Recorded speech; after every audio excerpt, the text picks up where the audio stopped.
Hi guys, Alex here. Welcome back to Girl Talk. I've got a little bit of mess and a little bit of drama today for you guys. First, we're going to talk about Amberlynn and her torrid haul, as well as some juicy Instagram questions. She does go after none other than Freely the Banana Girl today. Who will be the next target for Amber? Who knows? And then we're going to talk about Chantal Marie Foodie Beauty going on a special date. Boy, was it something. Anyways, all that and more coming up on today's Girl Talk. Let's just get right into it, shall we? I look like I'm ready to paint some walls or something. This shirt is like a rag at this point, but we're just gonna roll with it for today. Maybe never again. Okay, you guys, so yesterday Amberlynn uploaded a torrid try-on haul and I was super excited. I did take a look at it on my own time and I have to say this was my favorite outfit right here. Next,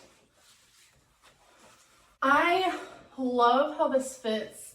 It is so different. It's just like a little black dress but with some spice. And I also appreciated the fact that she bought this shirt because she definitely doesn't give a damn about her bad reputation, huh guys? In all honesty, I did appreciate the fact that she took the time to try on the clothes for us because that is what we have been highly requesting. I know that the video got a lot of dislikes. I don't really understand why. I mean, she did do the try on for us. So you guys might as well leave it a little cheeky like if you want to see more try-ons from our girl, right? Isn't that what everybody has been wanting? I don't know. But the real tea, the real drama happened on Instagram. So let's go ahead and take a look at those posts. We know that Amberlynn has been non-stop on that Instagram story tab answering questions for us, our burning questions. Let's take a look at the ones that I thought were worthy of speaking about.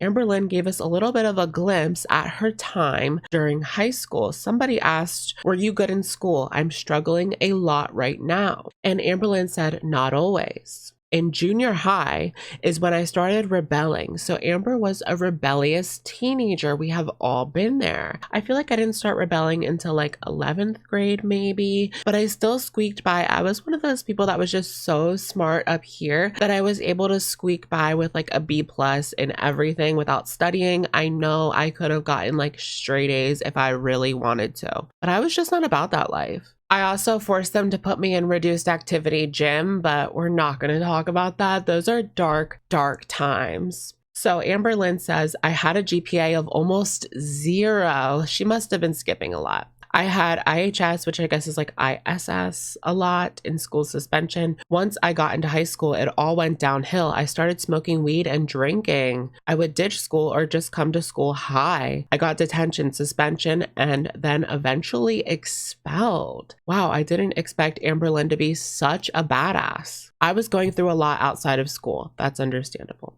So it made it to where I didn't care about anything. I got put into a continuation school when I was 16 and a half. I had no high school credits. She had no high school credits at age 16 and a half. So if I wanted to graduate on time, I'd have to complete 4 years of high school in a little over a year. Guess what? I did it. I was in a new foster home and they taught me that school was important.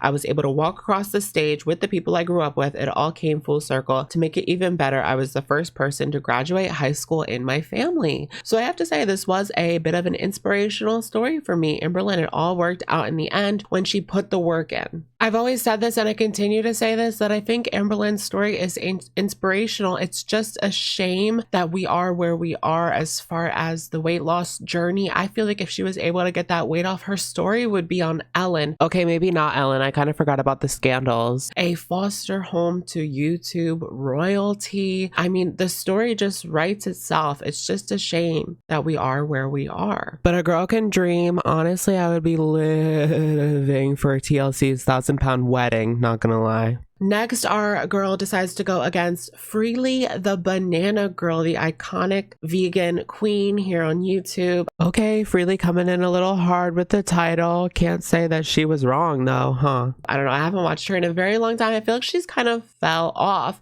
but it was intentional because she's like off grid. She's like freely off grid. I feel like she is really comfortable with that. She likes being like away from civilization. I mean, good for her as long as she's happy. Of course, love it. Have you seen Freely's video about you? And Amber says, no, I'm not going to watch a video of someone who thinks eating 60 bananas a day is okay and promotes it as something healthy. I'm sure she's a kind person, but nope. You know, I've always found it a bit strange and a bit radical, but I assume that she follows the fruitarian diet. Does anyone remember when Chantal was fruitarian for a day? She must have fell down a rabbit hole of Freely videos or something. I think Freely actually did do a video talking about foodie beauty before. Then somebody asked Amber, why did you and Destiny break up? And she says, she lied to me and I got mad. We had a huge argument and then she broke up with me. So we know that Destiny broke Amber Lynn's heart in the end. And then finally, the question that has been on everyone's mind for years, Amber Lynn finally fessed up. Somebody asked, did Destiny cheat on you?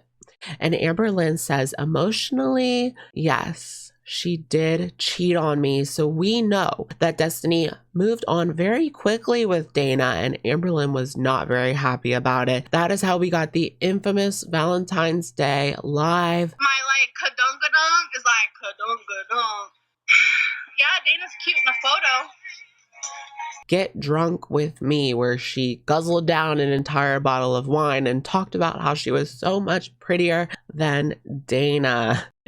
But that was years ago, and Amber Lynn has moved on, but she has come to terms with the fact that Destiny was talking to Dana behind her back, and she was setting up this relationship, and that's how she hippity hopped right on over to Dana as soon as they were done. You emotionally cheated on Becky. You stated you were in love with Destiny 1 year into dating Becky. Well, I do feel like this is a little bit different. I mean, we can't control our feelings. Amber Lynn has said that she was still in love with Destiny, but Destiny was not in love with her and they were not speaking. I'm sure she wasn't flirting with Destiny, but Destiny and Dana were obviously flirting with each other if they were able to jump right on into bed with each other as soon as she was done with Amber. This is between Becky and I. Call it what you want, but it was a weird time in my life. Now, 3 years later, we are engaged and thriving as partners. I have to be on Amber Lynn's side for this one for the aforementioned reasons. What is your goal for April? Get a therapist. So it appears that Amber Lynn will be getting a therapist for April. Highly requested and needed. Finally, somebody asks, do you and Becky use toys?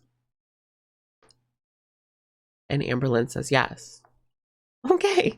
All right, you guys, next I wanted to talk a little bit about Chantal Foodie Beauty's birthday live. So it was Chantal's birthday on the 28th. She turned 37, I believe, and she did go live for about 8 hours during the day. And during the live stream, she did do some very interesting activities, including meeting up with a subscriber for a little bubble tea and a little chit chat. I thought it was quite interesting. So here she is with Pete's. Was Pete's jealous? There was a guy named Frank in the side chat of Foodie Beauty's chat that said that he lived very close to her. And so they decided to meet up. Now here they are with their masks on, being totally socially distant, right? But that didn't exactly last very long, did it? Now, I can't say I haven't been there, being a home of sexual in the city, meeting up with random men from apps many years ago. But yeah, the whole thing was so cringy. I was sitting there watching it like, like, I don't know if I like physically cringed like that in a very long time, but it was interesting to see her meet up with some foodie fans in real life. They do exist. You guys, this wasn't an industry plant. All right, you guys, that's going to be it for today's edition of Girl Talk. We didn't talk too much about Foodie Beauty, but she did have a tournament on Mario Kart with Amber Lynn, and she did admit to cheating on BB and Pete's. As far as that goes, there wasn't really too much going on there. She continues to do live streams for many hours a day, and I guess that's what she's doing on her channel now. All right, you guys, let me know what you think in the comments down below. What do you think about Amber Lynn and all the mess on Instagram? What do you think about Foodie Beauty and her preemptive COVID date? I heard that if you are obese, you can get the vaccine. I don't know how it works in Canada, though. I don't want to harp on it too much. I know you guys are probably super annoyed by the mainstream media, as well as the two-faced celebs who are doing one thing in public and one thing in private. So I don't know. It is what it is. Let me know what you guys think in the comments down below. I will, of course, catch you guys in the next one. Bye, guys.